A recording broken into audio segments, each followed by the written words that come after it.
In comparison to previous seasons that seemed to tap into the future at least 20 years from now, the 5th season appeared to touch on topics a little more current and added a sci-fi theme on top of it. Keeping that in mind, the 3rd episode of the 5th season, Rachel, Jack, and Ashley 2, touched on the concerns of many current artists and expresses how artistry and the entertainment industry is stifled, replaced, and exchanged for pushed agendas and more opportunities to increase profits.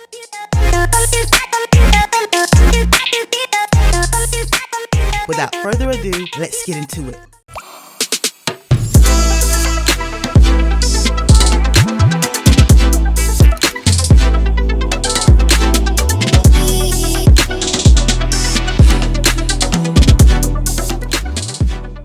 As the episode opens, we meet Rachel, a 15-year-old high school student that's a little shy and a little awkward. Her sister Jack is the stereotypical anti-nice person, rude to her family members and overly cynical. And Dad, Kevin, is an inventor who spends the majority of his time trying to create the perfect mousetrap. After briefly meeting Rachel's family, we meet Ashley O, the bubblegum-esque pop star that always adorns a lavender or a light purple wig and a white costume, regardless of if she's performing on stage or whether she's promoting her next product during an interview. Lavender, a light shade of purple, can represent being awake or spiritual awareness. It's also a color associated with royalty. White is usually a representation of purity or innocence. It can also be associated with being naive and can sometimes mean to be sterile or cold. The lavender worn by Ashley O could represent an awareness or an understanding of some sort. When she talks about writing, she references jotting her thoughts in something like a dream journal in an attempt to record her purest subconscious thoughts and ideas. The white she wears could represent the squeaky clean image she has to maintain. And like the negative side of white, she turns cold towards her commercial music, wanting to focus on lyrics with meanings and a message. Her Aunt Catherine is her caretaker and manager, in charge of making sure all expenses are paid and ensuring that Ashley keeps her squeaky clean image. After the brief initial meetings of each set of relationships, we learn more about the family dynamics. Going back to Ashley, we see the dynamics between her and her aunts away from the stage. Ashley wants to write music with substance and feeling, and her aunt disapproves because you see it's more about the money than the music itself. To repress Ashley's creativity, Catherine attempts to keep her medicated to curb her desire to write the kind of music she wants to write. After discovering that Ashley is not taking her medication and writing different types of music, Catherine and her team devise a plan to figure out a new way to get what they want out of Ashley. After purposely over-medicating Ashley and causing her to overdose, Catherine and her team managed to extract Ashley's ideas from her subconscious and upload it into a program where the data could be manipulated and transformed to create new songs. Initially, when deciding to do this video, I was going to talk about the conscious mind and how memories can be extracted and how those memories or ideas can be read and replayed thanks to the research through programs like the Brain Initiative, but instead I want to explore what a mainstream artist would look like. Is it possible? Are we ready for it? Could AI become the new mainstream? As of today, the technology that's available to the public still needs a level of human input, even if minimal. But the amount of technological growth has been exponential, and the possibility of seeing an AI character over a human one is no longer out of reach or reason. In my video, From Maria to Sophia, I touched a little on the celebration of the female robot via many music artists, with Megan and Cardi joining the lineup during the 2021 Grammys. Society has been primed to accept the artificial as a spokesperson. I'm guilty of this myself. We use images and representations of ourselves and have been doing it for hundreds of years, first as statues and replicas, and now in a digital form. As the generations progress and become more familiar with seeing generated faces along with human ones, the ability to transition focus from human to synthetic and AI is becoming increasingly seamless. Humans can imagine and create music pulling ideas from external and internal inspirations. But could this be duplicated by something artificial without conscious thought to draw from on its own? It is possible, but as of today, these programs aren't designed to replace the artist, but to instead enhance creativity by lending new ideas and perspectives that may have not been thought of before.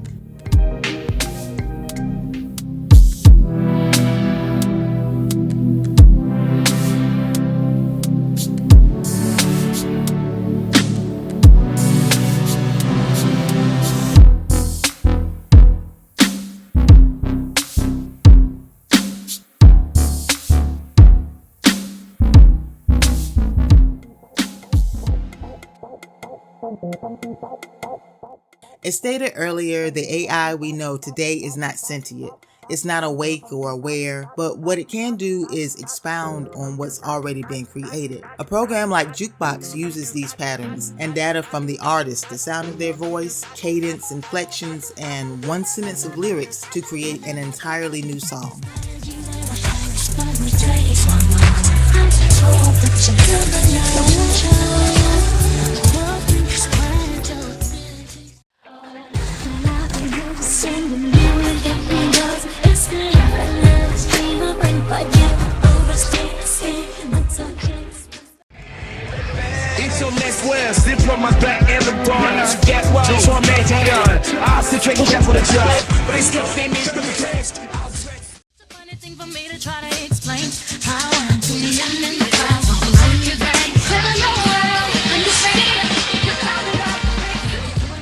Today, the generated lyrics aren't great.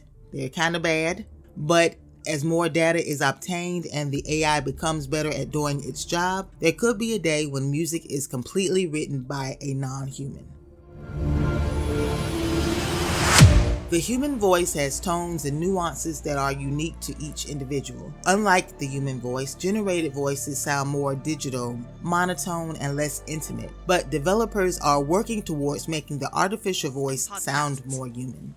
This voice acting service allows users to create voiceover recordings from more than 60 different voices. Already, more than 170,000 people use this service, which provides convenience for individual content creators and small business owners who want to make video content, as there is no need to hire a voice actor or book a studio.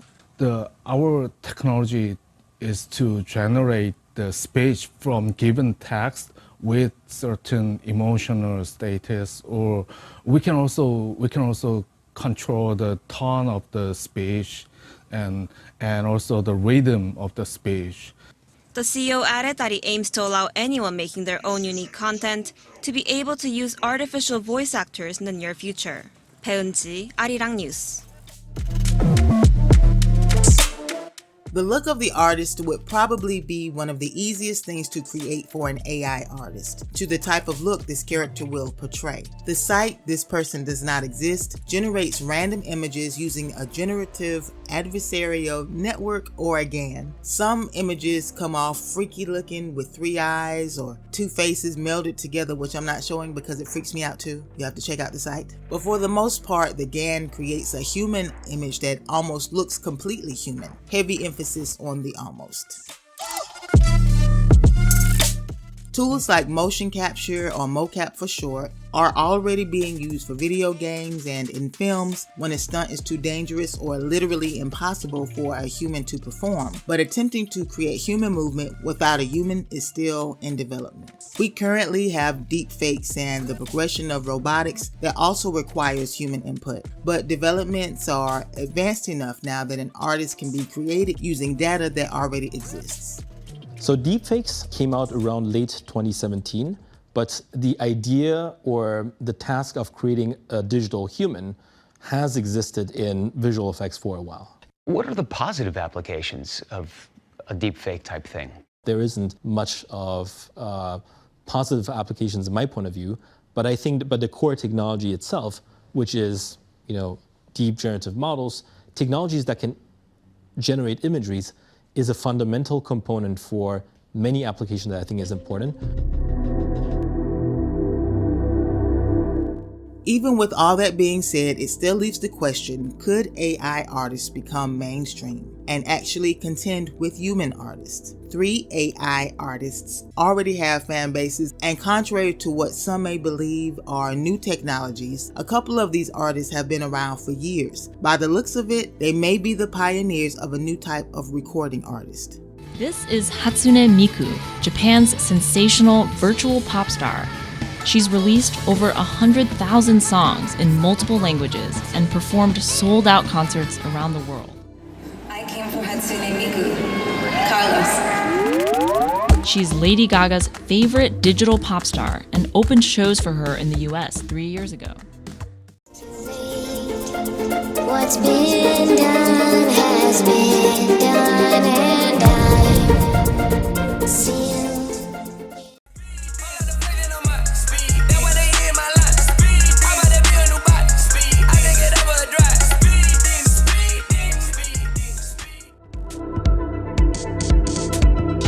As appearance-altering methods advance, we're starting to see a shift in the human appearance. I'm not saying it's a good or bad thing, but it's just a thing that plays a part in what may become a norm in mainstream society. Based on the exponential growth of technology, the integration of animated CGI in human mediums, and the problematic elements of social media, including cyberbullying and cancel culture, and even deepfakes, it could simply be easier and cheaper to promote spokespersons that can work 24 hours a day without pay. And once these systems have enough input, like sounds of our voices, images, videos, and how we interact via social platforms, it seems that it would be much easier to create a synthetic being that a human can relate to, one that follows commands without question and will fight to keep the Prime Directive.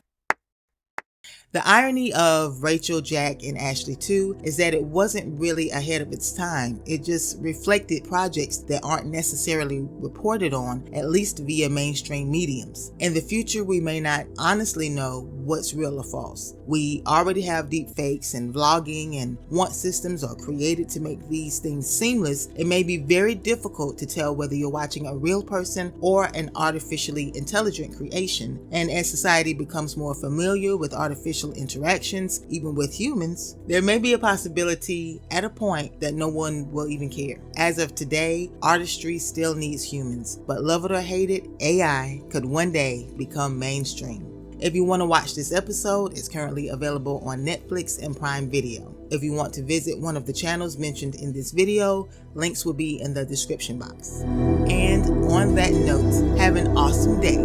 Peace.